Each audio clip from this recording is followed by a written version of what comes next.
Bonjour.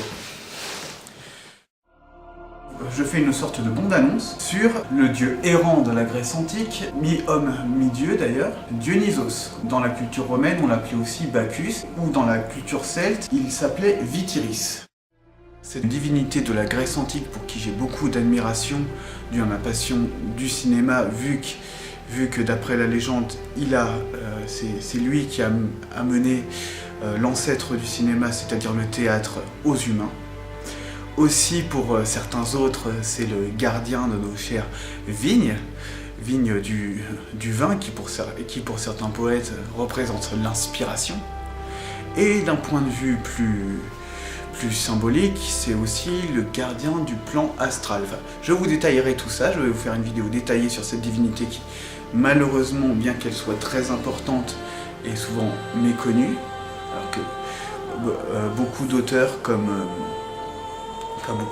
certains philosophes éminents comme Nietzsche font l'éloge de la façon de vivre dionysiaque.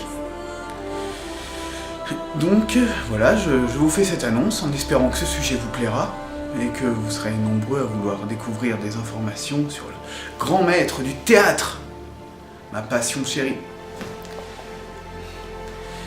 Et voici le symbole du taureau, enfin c'est une de ses nombreuses incarnations, le taureau.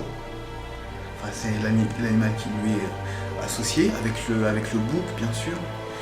Et voilà, je vais vous parler de lui, des Ménades, des Trans, de son culte dans la Grèce antique, des cultes encore dédiés à lui qui existent en Europe et aux États-Unis.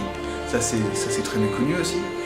Et donc voilà, j'espère que ça vous intéressera. Je ferai un petit parallèle avec une série que j'ai beaucoup aimée, enfin une saison en particulier d'une série que j'aime beaucoup, qui parle de lui justement.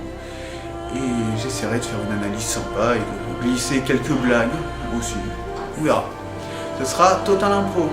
Je vous dis à très bientôt et j'espère que vous serez nombreux au rendez-vous. A plus!